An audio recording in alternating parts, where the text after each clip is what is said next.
E aí, pessoal, tudo bem? É um prazer estar com vocês mais uma vez. Hoje o assunto é sistema reprodutor. Hoje nós iremos falar sobre a condição básica inicial. Em outras aulas, iremos falar sobre outras condições, como, por exemplo, o método contraceptivo. Então, vamos prestar muita atenção. Estão preparados? Vamos lá!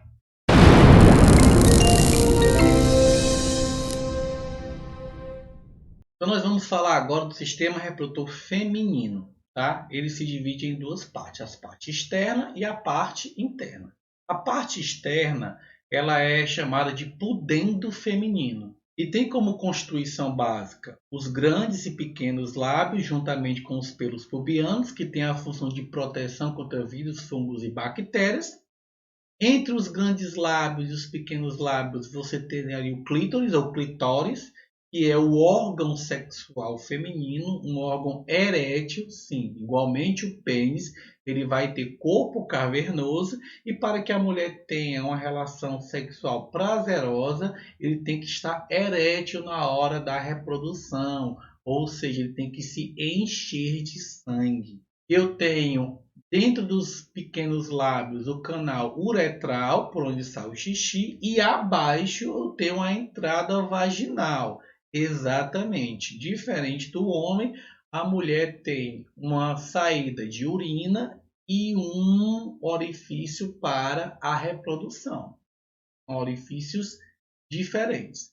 Na entrada do canal vaginal, eu tenho ali uma pele chamada ímen, que é o que determina ou não a virgindade, a tão famosa virgindade, né? Culturalmente, entre povos de várias nações, essa virgindade era cultuada, podemos dizer assim. Entre muitos povos, a cópula ela tinha que ser ou vista por um grupo de pessoas para ver se realmente houve sangramento, né? Ou muitas vezes o casal ia para um local reservado e o marido tinha que posteriormente mostrar o lençol sangrado para mostrar para a família da noiva que a filha dele era pura. Culturas que hoje não existem mais.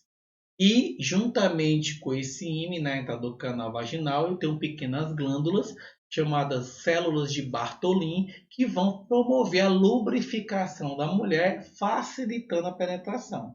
Essas células de Bartholin são essenciais.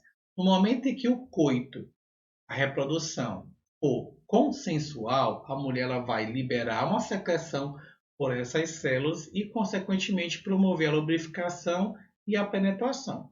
No momento em que o coito não for um coito consensual, a mulher não quer, ela não vai haver a lubrificação e quando houver a penetração do pênis, ela vai ter várias queimaduras e cortes vaginais. Então, no momento que a mulher é estuprada ou tem uma relação inconsciente, quando ela vai fazer o corpo de delito, o exame, o médico vai identificar várias marcas de queimadura ou de arranhões dentro do canal vaginal, caracterizando assim o estupro. Nesse corte transversal eu consigo ver aí a parte externa, grandes, pequenos lábios, clitóris, uretra e orifício vaginal. E internamente eu consigo ver todo o canal vaginal ligado ao útero. E o útero está ligado a duas trompas, as trompas de Falópio, que estão ligadas ali às tubas uterinas, né? Como se diz atualmente. E ligado ali aos dois ovários, que são as gônadas femininas. Diferente do homem, as gônadas femininas estão internamente. Não há nenhum problema de temperatura, tá? A diferença do homem é que essas gônadas elas já vêm com seus óvulos formados desde a infância. Assim, quanto mais velha a mulher vai ficando, maior a idade dos seus óvulos, gerando assim algumas questões genéticas uma maior chance de erro genético, como, por exemplo, uma maior possibilidade de ter filhos com síndrome de Down. Exatamente. A relação idade probabilidade de ter filhos com síndrome de Down está ligada à idade do óvulo. Quanto mais velha a mulher vai ficando, maior a chance de ter filhos com síndrome de Down, porque os seus óvulos estão mais velhos e tem uma maior dificuldade para as disjunções. Uma característica clássica das mulheres é a capacidade de amamentar, uma característica dos mamíferos, que é o cuidado maternal, ou seja, o cuidado com a prole. Além de eu ter guardado o meu filhote na barriga e ter garantido o sucesso da gestação, porque estou com ele, agora eu ainda cuido dele até uma certa idade, até teoricamente ele ter a capacidade de se alimentar sozinho. Isso garante que o mamífero tenha uma necessidade menor de ter muitos filhos. Eu posso ter poucos filhos porque a garantia do sucesso é muito grande. Ovulogênese é o processo qual eu tenho uma diferenciação do óvulo, tá? Então a mulher ela já nasce com todas as suas ovogônias e essas ovogônias só vão amadurecendo ao longo do tempo. Essas ovogônias vão passar por processos diferenciatórios, tá? Aonde eu tenho o processo chamado meiose. Os processos iniciais da meiose, que é a meiose 1, são semelhantes aos processos mitóticos. Na verdade, é um processo mitótico. O que eu quero é aumentar o número de ovócitos primários que eu vou ter. E após esses processos mitóticos, né, dentro do processo meiótico, eu vou ter aí uma diferenciação. Diferente do homem, do qual ele sempre forma uma quantidade de espermatozoides grande, quantitativa, a mulher ela não vai se preocupar com essa quantidade, ela vai se preocupar com a qualidade. Então, no final do processo, dos seus ovócitos primários, ela vai formar cada ovócito primário apenas um óvulo. Então, aí eu vou ter o período germinativo, onde as ovogônias vão se dividir mitoticamente em quantidade. Depois eu vou ter o período de crescimento, onde essas ovogônias vão crescer e formar ovócitos primários. E depois eu vou ter o período de maturação, aonde cada ovogônia vai me formar 4 células, um óvulo e 3 glóbulos polares. Esses glóbulos polares, eles não são férteis, eles não se desenvolveram. E esse óvulo, sim, vai ser fértil e possivelmente será fecundado no momento da cópula.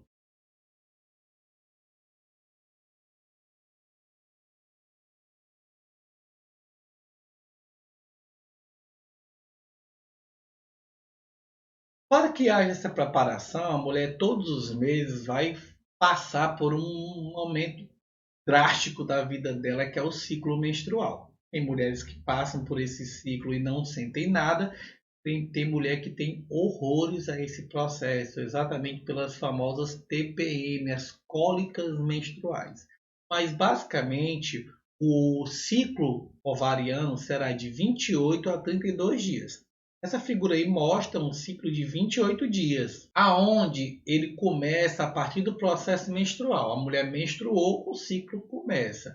Tá? E basicamente o que vai acontecer durante esse ciclo? Aquela ovulogênese, né? A maturação dos ovócitos primários, a diferenciação em óvulo, até que geralmente no 14º dia esse óvulo ele é liberado do ovário e vai para a tuba uterina, ou seja, aquele óvulo maduro. Os glóbulos polares que não tem como ser fecundado porque não se desenvolveram, podem até ficar lá no local, mas não tem chance de fecundação.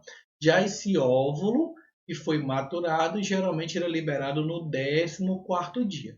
Quando nós formos falar de métodos contraceptivos, nós vamos focar um pouquinho na tabelinha, que exatamente tenta evitar a gestação seguindo esses ciclos hormonais. Então, no ciclo ovariano, você tem essa figura essa marca em vermelho, que é o processo menstrual. Geralmente ele vai de 3, 4 a 7 dias.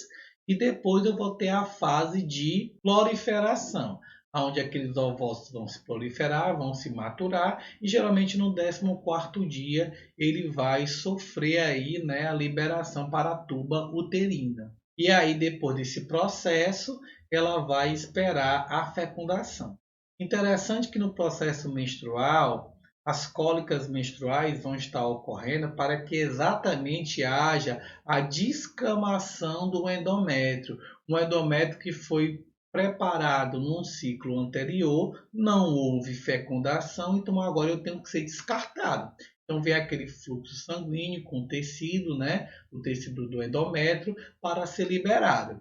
Agora eu vou ter que descamar esse endométrio, preparar um novo óvulo e assim que esse óvulo for liberado, eu vou ter que começar a ter um endométrio forte para receber esse óvulo que vai se desenvolver. Lá dentro do processo do folículo, desde o primeiro dia da menstruação, eu já comecei a desenvolver esse meu folículo, ou seja, eu entrei na fase folicular. Qual é que vai ser o ápice da fase folicular? No 14º dia em geral. Então, desde o primeiro dia da menstruação, eu já estou preparando o meu folículo e depois que ele é liberado, fica apenas o corpo amarelo, do qual ele vai liberar hormônios, estrógeno e progesterona, que vão preparar o processo para a nidação. E aí, no caso, será a fase lútea. Então, dentro dessa fase lútea, eu tenho a liberação de vários hormônios. Antes eu tinha 2 hormônios como base, que era o hormônio folículo estimulante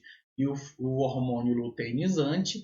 Folículo estimulante, o nome já diz tudo, iria desenvolver o folículo, e o luteinizante, o corpo lúteo, onde está dentro dele o óvulo. E aí o que é que vai acontecer? Um desenvolvimento. Geralmente, se for tudo perfeitinho, eu vou estar liberando esse óvulo a tubo uterino no 14º dia. Esse corpo lúteo, esse corpo amarelo, ele agora vai passar a produzir 2 hormônios, que é a progesterona e o estradiol. Se você prestar atenção, esses 2 hormônios, eles começam a crescer, está aí azul e em roxo, depois da liberação do corpo amarelo, né, do óvulo lá pelo corpo amarelo, já que agora é a minha função e eu tenho a função de engrossar a parede do endométrio para que haja anidação, tá?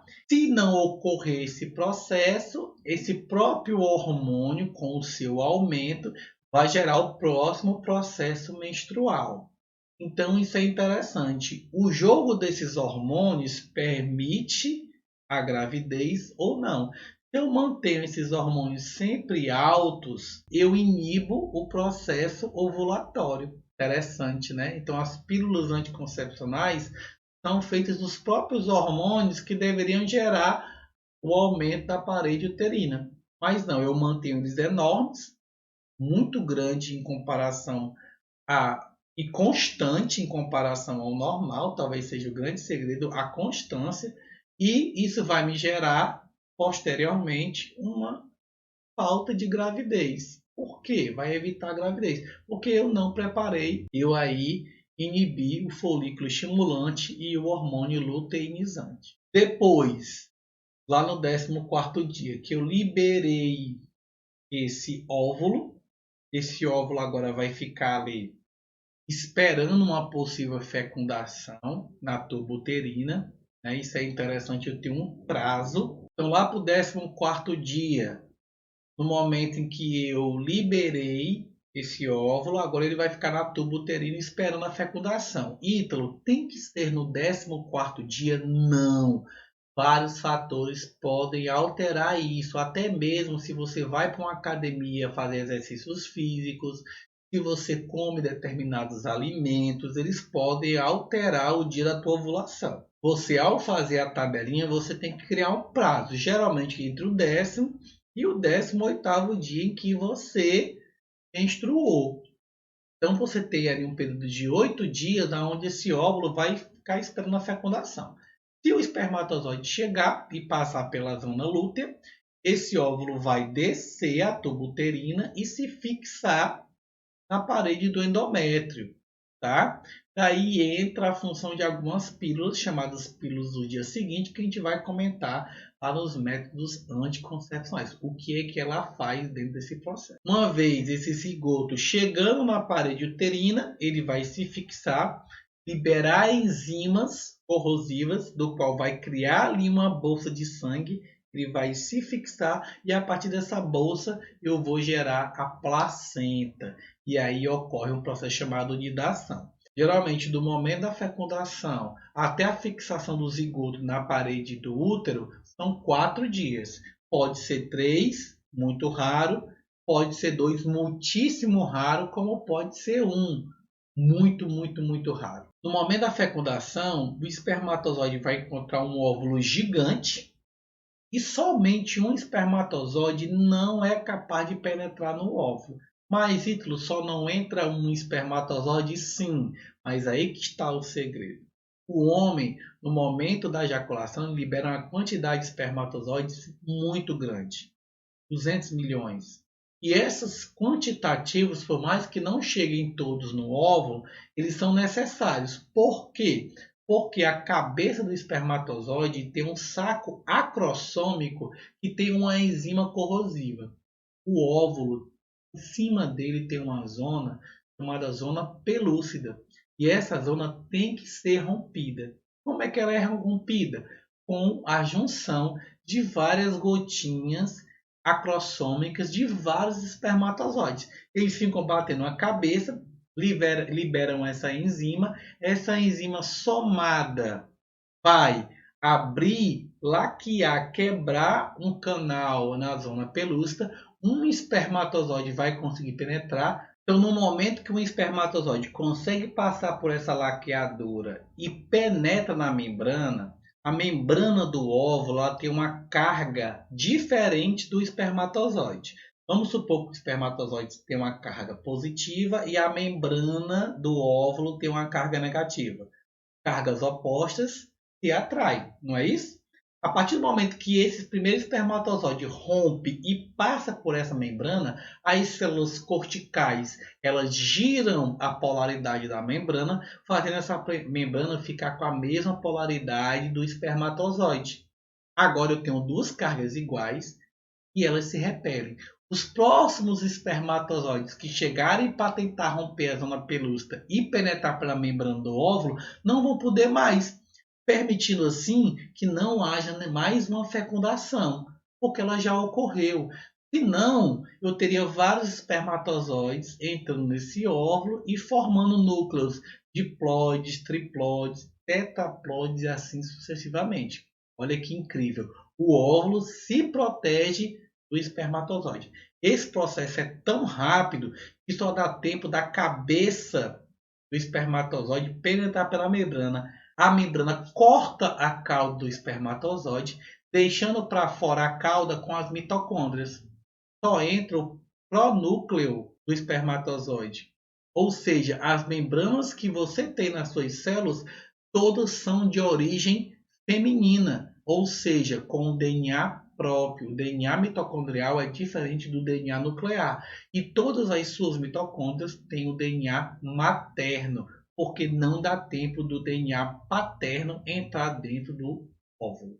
Bem, pessoal, eu agradeço a atenção de todos. Espero que essa aula sobre o sistema reprodutor tenha ajudado a todos vocês. E aproveitem para fazer os exercícios utilizando esse QR Code ou então a descrição do vídeo.